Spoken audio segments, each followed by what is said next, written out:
अस्सलामुअलैकुम, बड़ी इसमें खुश आमदीद। मैं हूं इमरान सुल्तान। नाज़रीन, इस पूरे हफ्ते बजट जायज़ा के बैनर तले हमने जो मुख्तलिफ सेगमेंट्स किए, मुख्तलिफ जो प्रोग्राम्स किए, उसमें मैं आपको बताता चलूँ कि हमने इंडस्ट्रियल सेक्टर को डिस्कस किया। लेटर ऑन हमने ट्रेड को डिस्कस किया, इंपोर्ट एक्सपोर्ट को हमने डिस्कस किया। अपने इसी प्रोग्राम की सीरीज़ में हमने हुकूमत पाकिस्तान के डेट प्रोफाइल को डिस्कस किया। इसी प्रोग्राम में हमने डिस्कस किया हेल्थ केयर सिस्टम को, और फिर कल हमने एजुकेशन सिस्टम को डिस्कस किया था। आज के इस मखसूस प्रोग्राम में हम डिस्कस करेंगे पाकिस्तान में टैक्सों के निज़ाम को। पाकिस्तान में FBR टैक्स कलेक्शन अथॉरिटी जो है वो किस हद तक इस वक्त एक्टिव है, उसके क्या मसाइल हैं, जो प्रोविंशियल हमारी टैक्स अथॉरिटीज़ हैं उनका भी हम तस्करा करेंगे। तो आज के इस प्रोग्राम के हवाले से अपने गेस्ट का भी तारुफ कराता चलूँ। सबसे पहले हमारे साथ जो इस वक्त कोविड-19 के पैराए में हमारी भी कोशिश यही है कि ज़्यादा से ज़्यादा जो पार्टिसिपेंट्स हैं वो स्टूडियो के बजाय अब जदीद टेक्नोलॉजी को इस्तेमाल करते हुए इधर वो स्काइप लिंक में हमें ज्वाइन करें या जूम के ऊपर हमें ज्वाइन करें। तो ये एक बहुत अच्छी रिवायत पाकिस्तान में शुरू हो गई है। जो लोगों ने कहा कि कोविड की वजह से, कोरोना की वजह से हमारा तर्ज जिंदगी जो है वो तब्दील हो गया है बिल्कुल, तो उसकी रिवायत अगर हम मीडिया के हवाले से देखें तो गेस्ट पार्टिसिपेशन अब रिवाज पा रही है इस तरीके से। तो आज के इस प्रोग्राम में हमें ज्वाइन किया माहिर टैक्स उमूर अशफाक तोला साहब भी आज के इस बैठक में हमारे साथ मौजूद हैं। इसरार रऊफ साहब जो कि साबिक सीनियर मेंबर FBR हैं, इसरार रऊफ साहब भी आज इस प्रोग्राम का डिस्कशन का हिस्सा होंगे। जबकि माहिर मालियाती उमूर और कानून जनाब डॉक्टर इकरामुल हक साहब जो हैं वो भी आज हमें ज्वाइन करेंगे। इस पूरे प्रोग्राम को आगे लेने से पहले मैं एक रिपोर्ट की तरफ चलना चाहूंगा जो अक्कासी करती है पाकिस्तान में टैक्स के निजाम की, टैक्स कल्चर की। आइए पहले ये रिपोर्ट देखते हैं। अगर ये कहा जाए कि पाकिस्तान में टैक्सों का गैर मुअस्सर निजाम अज खुद मुल्की तरक्की की राह में बड़ी रुकावट है तो बेजा न होगा। गैर मुनसिफाना टैक्स वसूली से न मईशत पनप रही है और न कौमी खजाने को इसका खातिर खा फायदा हुआ है। हमारी मजमूई कौमी पैदावार में टैक्सों का तनासुब दुनिया भर और खुसूसन खित्ते के दीगर ममालिक के मुकाबले शर्मनाक हद तक कम है। इस कमजोर टैक्स निजाम का बड़े बड़े टैक्स चोर न सिर्फ खूब फायदा उठाते हैं बल्कि हर आने वाली हुकूमत टैक्स बेस में इजाफे के नाम पर एमनेस्टी स्कीम के जरिए उनका काला धन सफेद भी कर देती है। हजारों मुलाजमीन और करोड़ों के बजट पर चलने वाला विफाकी टैक्स कलेक्शन इदारा FBR कई दिहाइयों बाद भी इतनी सलाहियत ना पैदा कर सका कि मुल्क भर में साहिब सरवत अफराद से आमदन के लिहाज से बिला वास्ता या डायरेक्ट टैक्स वसूल करे। इदारा अपनी इस नाअहली को छुपाने के लिए पाकिस्तानी अवाम से 17% जनरल सेल्स टैक्स वसूल करता है। अवाम साबुन से लेकर पेट्रोल तक भारी GST अदा करती है, जिसके बदले उसे क्या सहूलत मिलती है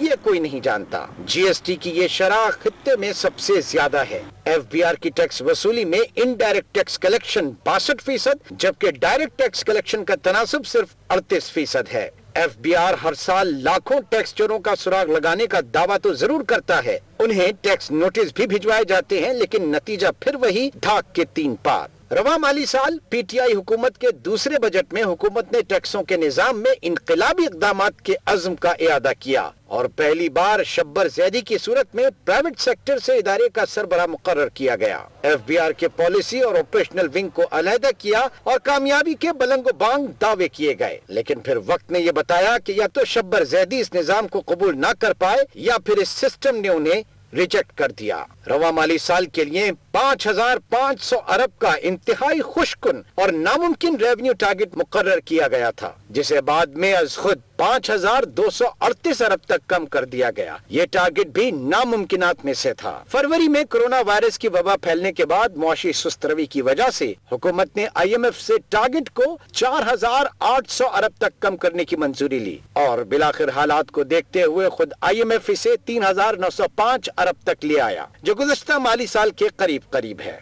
हुकूमत के लिए ये हदफ हासिल करना इतना मुश्किल भी नहीं, बस इसके लिए एक बार फिर FBR को रिवायती तरीकों से यानी रिफंड्स को रोकना और एडवांस टैक्स वसूली का सहारा लेना होगा, जो कि हर साल होता है। सवाल यह है कि हम अपने इदारों की नाअहलियत और नाकिस पॉलिसीज को कब तक और किस हद तक कोरोना के खाते में डाल सकते हैं। क्या कोरोना के बाद भी हमारे पास कोई जामे और मुअस्सर निजाम मौजूद है?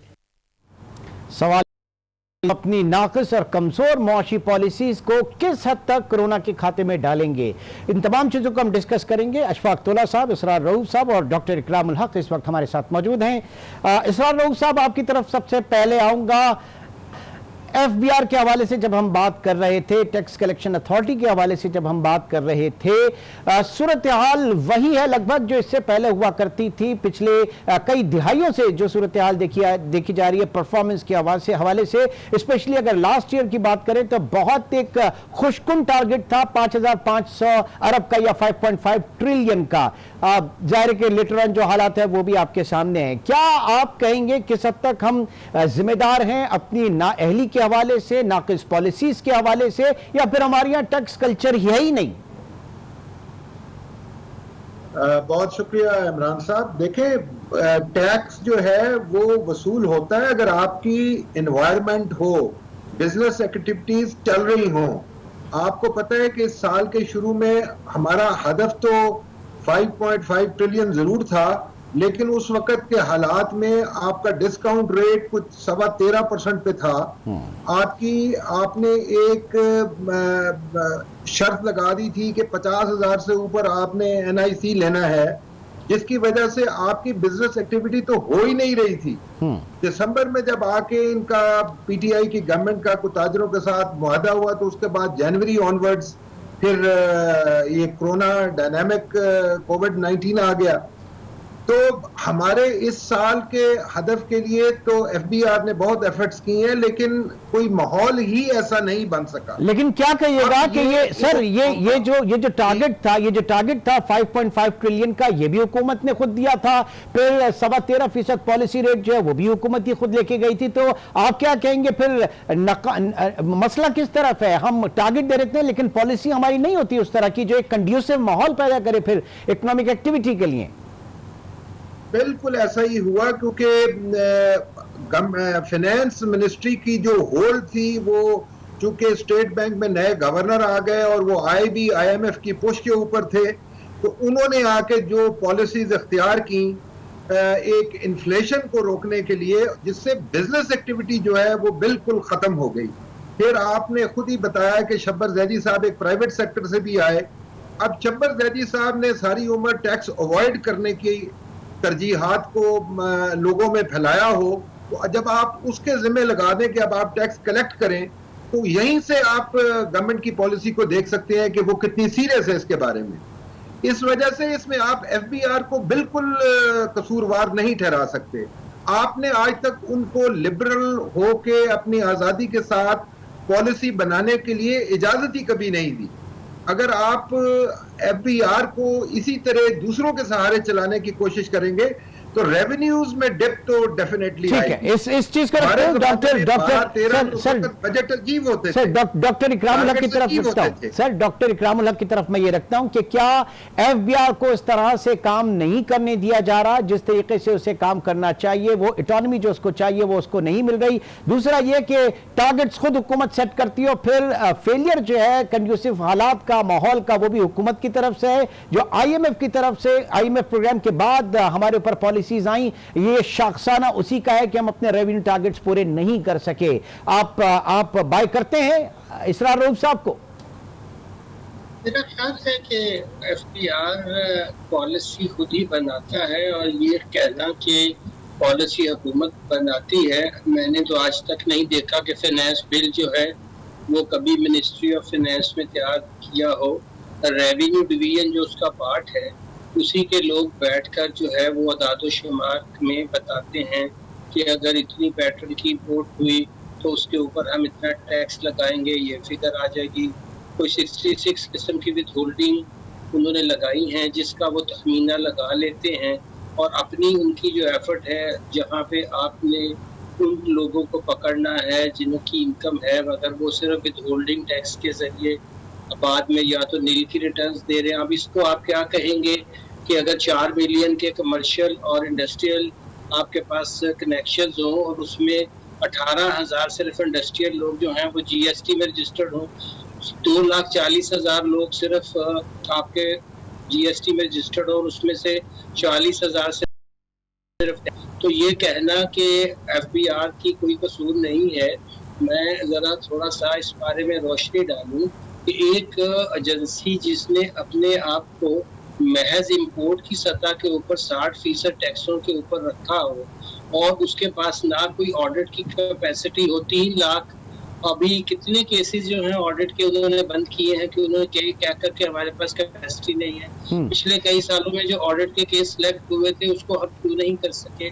जबकि आउटसोर्स करने का भी हमारे पास जो है वो ना सिर्फ ये लोकल बल्कि अगर 100 जो 177 का सब सेक्शन 11 और उसका डी और ई देखें तो वो फरमा रहे हैं कि हम आपको जो इन्फॉर्मेशन OECD से आएगी उसके ऊपर तो आप फॉरेन ऑडिटर्स भी बुला सकते हैं। जब हमें इतनी इन्फॉर्मेशन आ चुकी थी कि वजीर आजम मोहतरम बड़े हमें बता रहे थे कि 1,64,000 लोगों के कई बिलियन के बाहर के अकाउंट्स हमें हासिल हो चुके हैं, प्रॉपर्टी हासिल हो चुकी है, तो फिर मुझे बताइए कि दो चीजों का अगर हम जिक्र ना करें तो कितनी ज्यादती होगी। एक पॉलिसी कैप्चर है कि आप उसको एमनेस्टी देकर देते हैं और बिलियंस का टैक्स जो है। और सर मैं चाहूंगा कि जरा आगे चल के इसके ऊपर बहुत ज्यादा हम और फोकस करेंगे। अशफाक तोला साहब, इस वक्त जो बात हो रही है आपके डायरेक्ट टैक्सेशन जो है वो उनका वो प्रोपोर्शन नहीं है जो दुनिया भर में होता है या जो एक्सपेक्ट किया जा रहा था। नतीजतन हम पूरी आवाम जो है वो इस बोझ को बर्दाश्त कर रही है ना। सवाल ये पैदा होता है कि ये जो पॉलिसी विंग को और ऑपरेशनल विंग को अलहदा किया गया, शब्बर जैदी साहब जब वो आए थे उनका यही कहना था कि टैक्स पेयर्स और टैक्स अथॉरिटी के दरमियान जो एक डेफिसिट है, जो एक एतमाद का फुकदान है, ट्रस्ट डेफिसिट है, इसको वो कम करेंगे। किस हद तक कामयाबी हुई और इस पूरे निजाम में आप किस हद तक कह सकते हैं कि एफबीआर की अपनी कैपेबिलिटी जो है वो क्वेश्चन मार्क है या फिर हुकूमती पॉलिसीज जो है वो उसको आगे काम नहीं करने दे रही? अशफाक तोला साहब।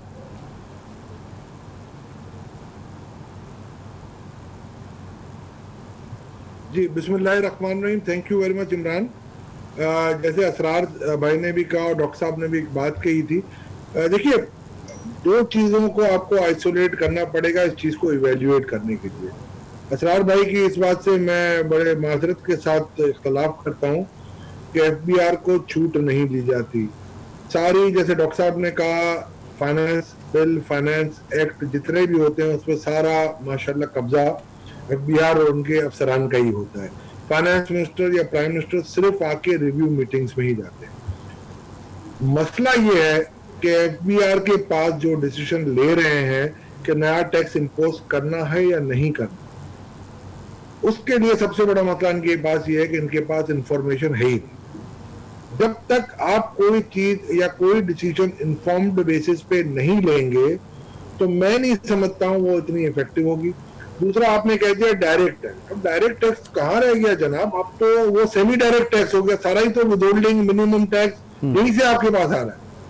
जो कुछ आप रिटर्न के साथ एफिशिएंसी के साथ आ रहा है या 147 की इंस्टॉलमेंट्स में आ रहा है, वही चीजें हैं।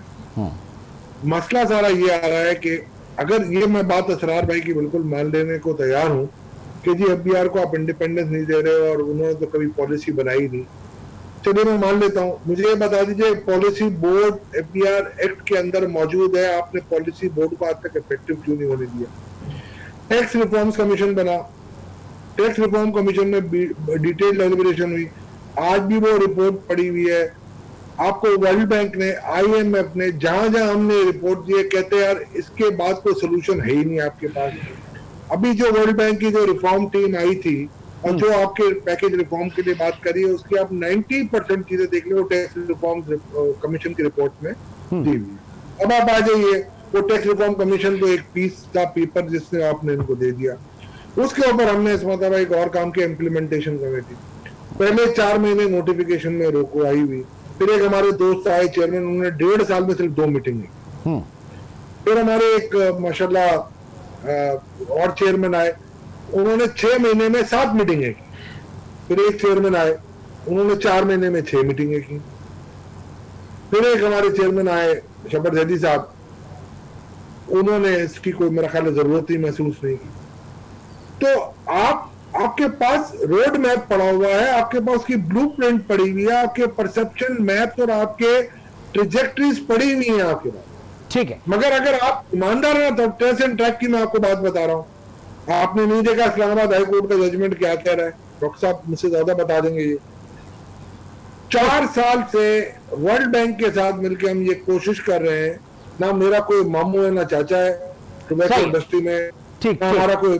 अब जरा रखते हैं, आते हैं इसरार।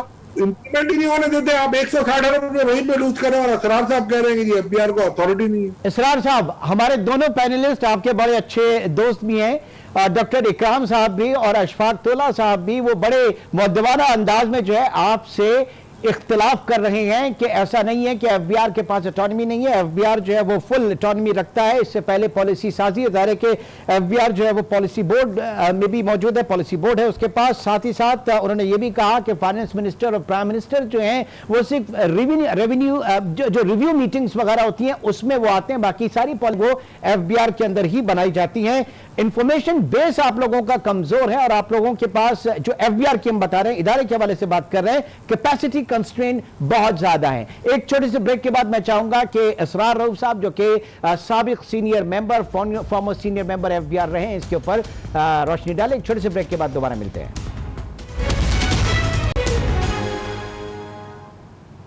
वेलकम बैक जी। इसरार रऊफ साहब, ब्रेक पे जाने से पहले एक सवाल रखा था जो हमारी टैक्स कलेक्शन अथॉरिटी है इसकी कैपेबिलिटी के हवाले से, यहाँ पे सीरी एक जो कैपेसिटी कंस्ट्रेन है उनकी निशानदेही की इस वक्त हमारे दीगर दोनों पैनलिस्ट ने। क्या कहेंगे सर आप?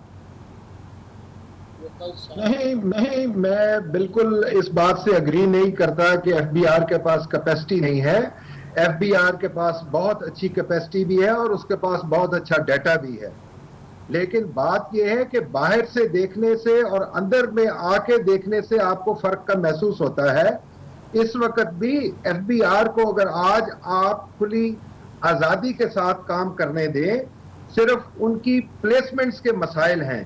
इस वक्त हमारा एफबीआर इतना बड़ा एक्सपैंड हो चुका है कि इस वक्त तकरीबन 22 आरटीओ हैं और 4 इस वक्त लार्ज टैक्स पेयर यूनिट्स हैं।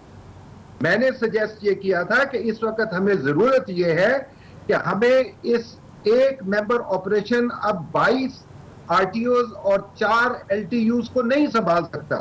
आप फील्ड में 3 फील्ड के मेंबर ऑपरेशंस पोस्ट करें और एक सीनियर मेंबर एफबीआर में उनसे कोऑर्डिनेट करें, क्योंकि इस वक्त आपका 2.7 मिलियन तो आपके पास टैक्स रिटर्न्स आ चुकी हैं। फिर इसी तरह आपको अपने सेल्स टैक्स के निजाम को एक बहुत ड्रास्टिक चेंज करनी है आपको, वरना रेवेन्यूज तो आपके बाजारों में और गलियों में रुल रहा है, कोई कलेक्ट करने वाला नहीं। ठीक सर, आप ऑपरेशनल सर आप ऑपरेशनल साइड की बात कर रहे हैं। देखिए इसरार साहब, आप ऑपरेशनल साइड की बात कर रहे हैं, मैं पॉलिसी साइड की अगर बात करें, अगर आज काम नहीं करने दिया जा रहा है एफबीआर को, तो इससे पहले क्या हमने देखा कभी कि आपका टैक्स टू जीडीपी रेशियो जो है वो बहुत मीनिंगफुल और बहुत इतना अच्छा हौसला अफजा रहा हो पाकिस्तान में डायरेक्ट टैक्सेशन जो है वो बढ़ी हो? ये तो शुरू से कलमिया चलता चला रहा है। 70 साल में 7 दिहाइयां हो गई हम उस इदारे को एक्सपेंड नहीं कर पाए, उसको उतना इफेक्टिव बना नहीं पाए।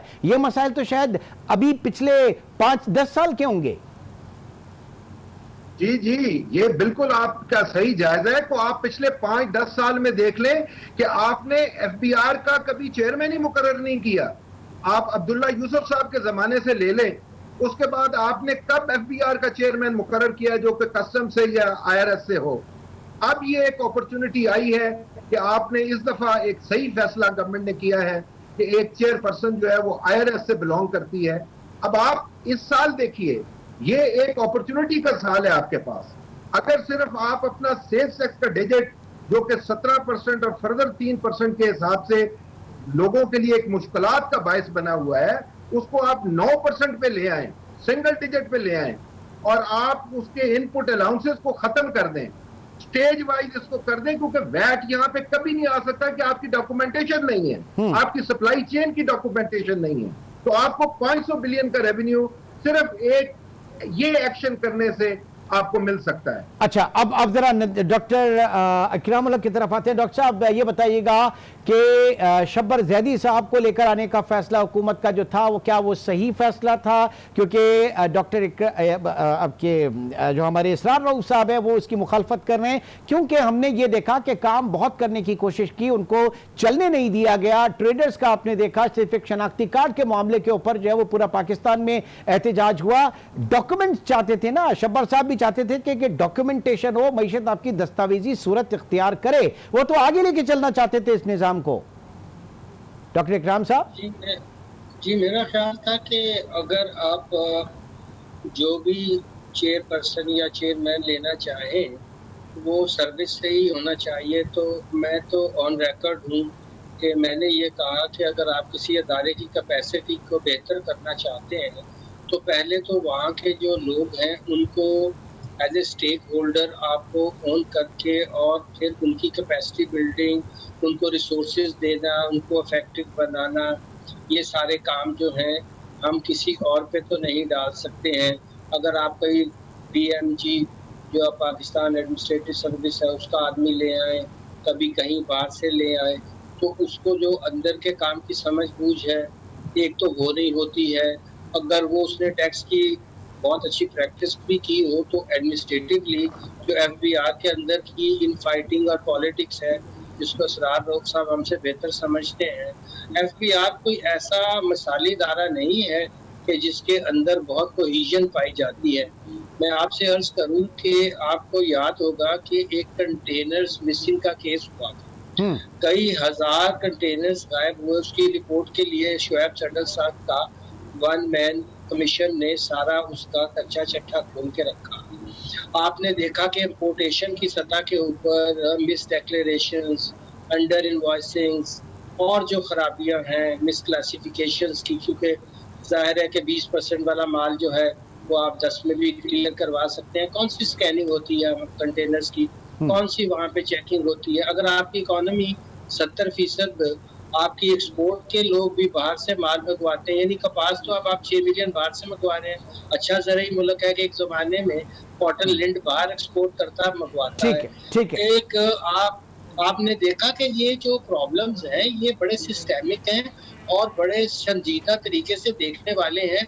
महज ये कहकर के FBR के हाथ कान ये या ये हो गया, इस तरह से तो काम ठीक है सर। अब व्हाट्स द वे फॉरवर्ड, उसकी तरफ आते हैं। उसकी तरफ आने से पहले कुछ स्लाइड्स की तरफ हम जाना चाहेंगे, कुछ चार्ट्स की तरफ हम देखना चाहेंगे और फिर मैं चाहूंगा कि पार्टिसिपेंट्स जो है हमारी गुफ्तगू को वहां से आगे लेके चलते हैं। सबसे पहले share by types of taxes जो इकसाम है टैक्स में एक जरा जायजा लेते हैं। अभी जैसे कि बात की 65% जो है आपके टैक्सेस जो हैं इनडायरेक्ट हैं और डायरेक्ट टैक्सेस 35, थोड़ा बहुत आगे पीछे ऊपर नीचे इसमें हो सकता है। बहरहाल आगे बढ़ते हैं और सेकंड हम देखेंगे कि FBR का रेवेन्यू कलेक्शन जो है जो पिछले 5-6 साल हमने देखे माली सालों में, वो आप अंदाजा कर सकते हैं। माली साल 2014-15 में 2590 अरब से हमने ग्रेजुअली इसको बढ़ाया 3104, 3367, 3751, 3828 अरब। देन उसके बाद जो हमारा अगला टारगेट था वो 5500 अरब का था, लेकिन जाहिर है कि इसमें एक बहुत बड़ा जो है वो कमी आएगी। थर्ड की तरफ हम आते हैं तो वो share of different taxes in FBR revenue, जिसमें सेल्स टैक्स ऑलमोस्ट 40%, सेल्स और direct taxes 40%, sales tax 39% and import and excise जो ड्यूटी है वो तकरीबन 21% के करीब है। और लास्ट में शेयर इन टैक्स रेवेन्यू के हवाले से अगर बात करें तो वो भी सूरत हाल आपके सामने है। FBR टैक्सेस 86%, प्रोविंशियल टैक्सेस 9% और अदर प्रोविंशियल टैक्सेस जो है वो 5%। कुछ इसमें मार्जिन आगे नीचे हो सकता है। बहरहाल सबसे बड़ा मसला इस वक्त अशफाक तोला साहब ये है कि 17% GST इस मुल्क की आवाम से लिया जाता है। महंगाई की एक बहुत बड़ी वजह यह है। किस तरीके से आप कर दें कि टैक्स बेस जो है वो आप बढ़े और टैक्स रेट को आप कम करें? आइडियली हमेशा ये बात की जाती है, लेकिन होता हुआ तो कुछ नहीं है। कैसे मुमकिन होगा तोला साहब? इमरान, मेरा ख्याल है असरार साहब को भी पता है कि ये जो स्ट्रक्चर बता रहे हैं, मैं पहले थोड़ा सा ठीक कर दूं कि असरार भाई उसके बाद अब्दुल्ला यूसुफ साहब भी वैसे FBR काडर के नहीं थे, उनके बाद भी जो लोग आए उसमें 3 FBR के चेयरमैन आ चुके हैं या चेयरपर्सन, ये चौथी है। आपने देखा होगा तारिक पाशा साहब भी आए, निसार खान साहब भी आए, रुखसाना यास्मीन भी आई और मैडम। अच्छा तलत साहब आपकी ऑडियो थोड़ा सा प्रॉब्लम कर रही है, मैं बाय द टाइम उसको हम थोड़ा सा चेक करेंगे। दोबारा मैं आता हूं इस तरफ डॉक्टर इकराम की तरफ। और डॉक्टर साहब ये फरमाइएगा कि इस वक्त बात ये इस चीज़ की है कि आप जितने से कम टैक्स रेट को करेंगे ज़्यादा से ज़्यादा टैक्स बेस बढ़ेगा। हमेशा ये बात कही जाती है, लेकिन इन प्रिंसिपल यही होना चाहिए, लेकिन ऐसा होता नहीं है कुछ। डॉक्टर साहब अब आप आ जाए। असरार भाई ने बड़ी अच्छी बात की कि वो सिंगल डिजिट पे आप सेल्स टैक्स को लेके जाएं, और वो सिंगल स्टेज टैक्स के ऊपर मेरी पूरी स्टडी है, which was reviewed by doctor Hafeez Pasha as well. हम IMF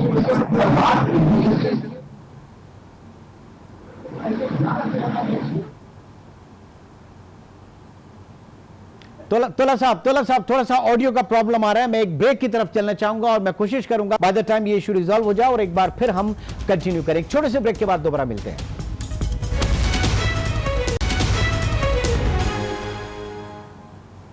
वेलकम बैक। अशफाक तोला साहब, इसरार रऊफ और डॉक्टर इकराम उल हक इस वक्त हमारे साथ मौजूद हैं। जी तोला साहब कंटिन्यू कीजिएगा। मैं ये कह रहा था कि अब्दुल्ला यूसुफ साहब भी FBR कार्डर से नहीं थे, वो भी लेटरल एंट्री थे थ्रू यूटिलिटी स्टोर्स और सेक्रेटरी प्राइवेटाइजेशन में।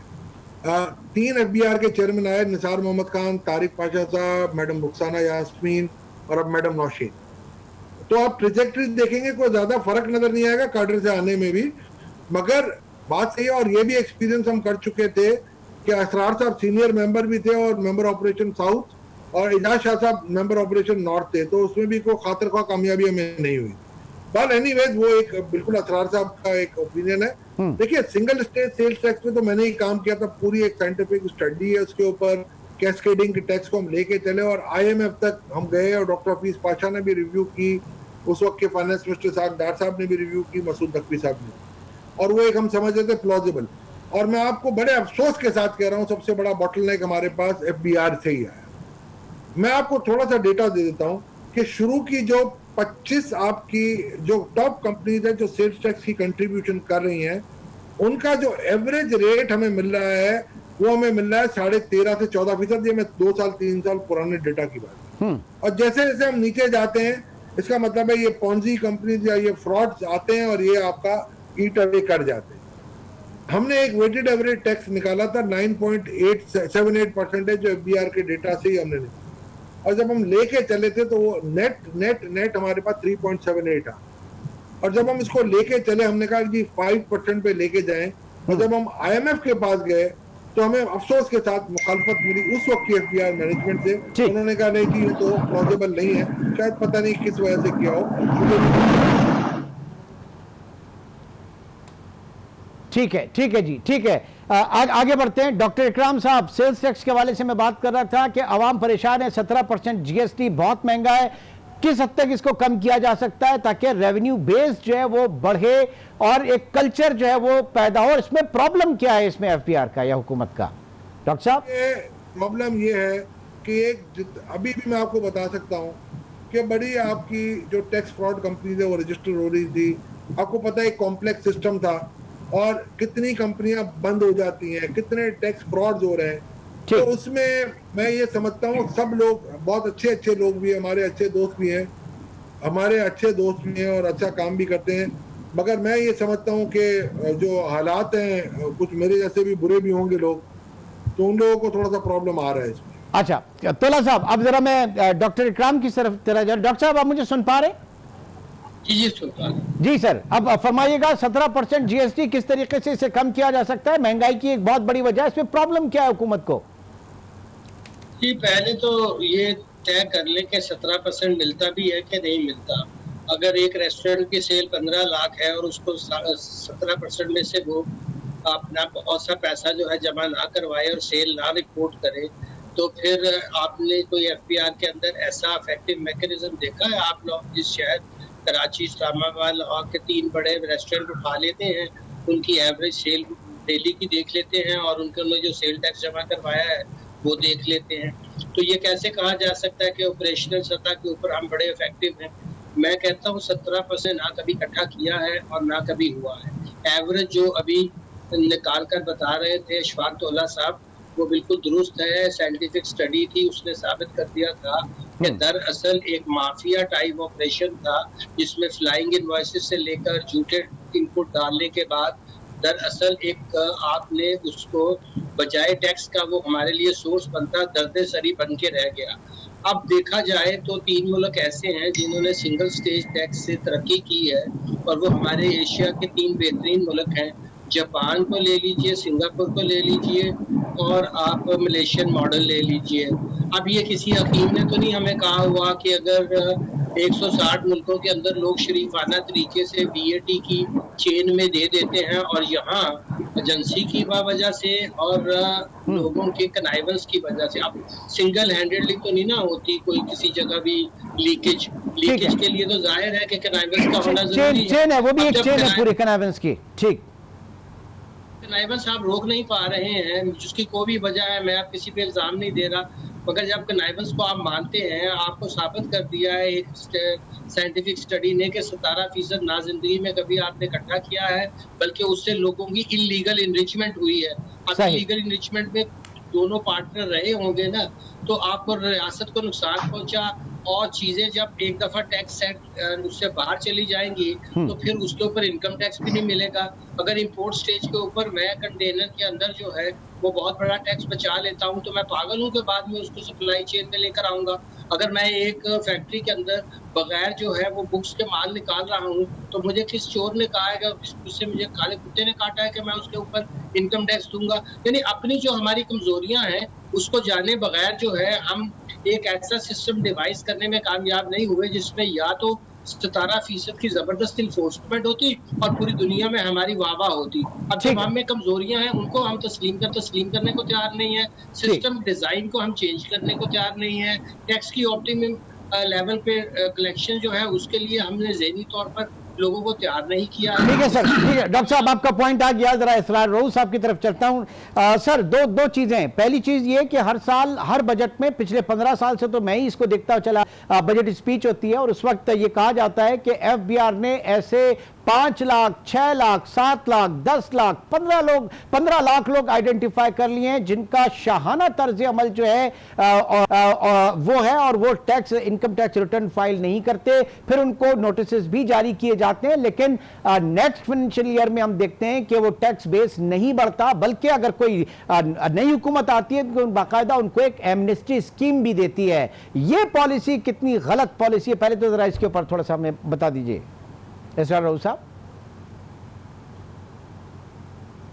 ये कि मुझे डॉक्टर साहब की और चूंकि यूसुफ तौला साहब की आवाज नहीं आ रही है तो मैं उनको तो रिस्पॉन्ड नहीं कर सकता, लेकिन बात देखें, ये गवर्नमेंट की विल के ऊपर टैक्सेस जो है वो कलेक्ट किए जाते हैं। अगर गवर्नमेंट इस चीज में सीरियस हो, और ये जो 17% सेल्स टैक्स का इशू है, इस दफा का अगर आप को चांस मिले तो एक वीकेंडर मैगजीन वीकली निकलता है, उसमें मैंने आर्टिकल लिखा है जिसमें मैंने ये सजेस्ट किया है कि अगर हम सेल्स टैक्स को वैट मोड में इसका रेट 17% और प्लस 3% जो फर्दर टैक्स है इसको कम करके 9% पे ले आए तो हमारी रेवेन्यू 500 बिलियन से इंक्रीज हो सकती है।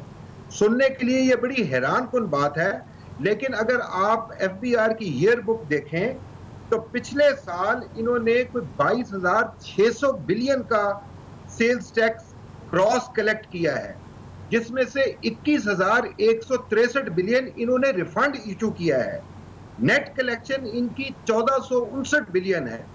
अब अगर आप 22,600 के ऊपर आप स्टेज वाइज मैन्युफैक्चरर्स और इंपोर्ट्स के ऊपर 5% और होलसेलर डिस्ट्रीब्यूटर्स के ऊपर 2% और 2% एडवांस आप डिस्ट्रीब्यूटर्स और होलसेलर से रिकवर कर लें रिटेलर्स के बिहाफ पे, क्योंकि यहाँ पे डॉक्यूमेंटेशन नहीं है, तो आपकी रेवेन्यू जो है वो तकरीबन 577 बिलियन ऐड हो जाएगी। ये 1459 बिलियन अभी आपने लिया है। ठीक है, इसके लिए एक्सरसाइज से हम पहले सर हम भी इसके ऊपर जरा फोकस करेंगे। इस हिम्मत की बात है। ठीक है, इस आपकी जो सजेशन है इसको हम भी कोशिश करेंगे कि इसको और डिस्कस करें, इसके ऊपर और लाइट करें। ज़ाहिर है कि 577 अरब कोई छोटी रकम नहीं है, अगर वो इस तरीके से आ जाती है। और फिर वैट मोड में भी जो प्रॉब्लम्स है उनको भी डिस्कस किया जाएगा। लेकिन जो मेरा इससे पहले सवाल था वो हर साल लाखों साहिब सरवत अफराद जो टैक्स पे नहीं करते उनके बारे में क्या करता है एफबीआर? उनको नोटिस जारी करता है, और अगर वो टैक्स देते हैं तो फिर हमारा टैक्स बेस उस तरीके से क्यों नहीं बढ़ रहा, और स्कीम हर हुकूमत क्यों लेकर आ जाती है? एफबीआर क्यों खड़ा हो जाता है एमनेस्टी स्कीम के पीछे? देखिए, मैंने फिर आपको कहा है ये गवर्नमेंट की विल है। आप इसको पीएमएलएन से ले लें, जब से इन्होंने वो रिफॉर्म एक्ट लेके आया उसके बाद इस मुल्क के साथ क्या क्या नहीं हुआ। जब गवर्नमेंट खुद सीरियस नहीं होगी और फिर एमनेस्टी स्कीम्स लेके आ जाती है वो मुख्तलिफ तबकात को सहूलियात फराहम करने के लिए, तो इसमें एफबीआर को आप क्यों कसूरवार ठहराते हैं? Sir, what about the potential data की आप बात, sir, what about the potential prospects, what about the potential prospects जिनसे आप जमा कर सकते हैं, उनके लाखों की। बता रहा हूं ना, हाँ। ये नादरा बेस्ड जो डाटा है, मैं खुद नादरा के स्ट्रांग रूम में गया था और मैंने अपना आईडी कार्ड उनको दिया कि आप मुझे जरा ट्रेस करके बताएं। हाँ। अब मेरा आईडी कार्ड जो बना हुआ था उसमें वो पुराना एड्रेस था जहां से मैं मूव हुए 6 साल हो चुके थे। ये इस किस्म का नादरा का डाटा है। हाँ। आपने कोई नादरा का डाटा बिल्कुल अपडेट तो नहीं किया हुआ, तो आप जितने मर्जी नोटिस उस ट्रैवलर के भेजे, तो सर इसका मतलब है कि ये आई वॉश है। सर विद ड्यू रिस्पेक्ट, इसका मतलब है ये आई वॉश है। जब एफबीआर को पता है कि उनका सिस्टम अपग्रेड नहीं है, उनको पता है कि ये मसाइल हैं, तो फिर हर साल बजट स्पीच में हुकूमत को भी एक तरीके से मिसलीड करना, आवाम को भी मिसलीड करना, और फिर होना हुआ ना कुछ नहीं। ये तो आप खुद ये बात कर रहे हैं कि ये आई वॉश है फिर एक तरीके से। ये नादरा के डाटा की मैं बात कर रहा हूँ, एफबीआर के डाटा की बात नहीं कर रहा हूँ। एफबीआर तो जो टैक्स पेयर बनाता है वो उसके सही एड्रेस पे जाके बनाता है। ठीक है, चले ठीक है। तो NADRA part and parcel of the government, NADRA is a part and parcel of government. ठीक है, चलें, बहुत बहुत शुक्रिया अशफाक साहब, इसरार रऊफ साहब और डॉक्टर इकरामुल हक साहब आज के इस नशिस्त में हमारे साथ रहे। इंशाल्लाह आपसे फिर मुलाकात होगी। अपना बहुत ख्याल रखिएगा। अल्लाह हाफ़िज़।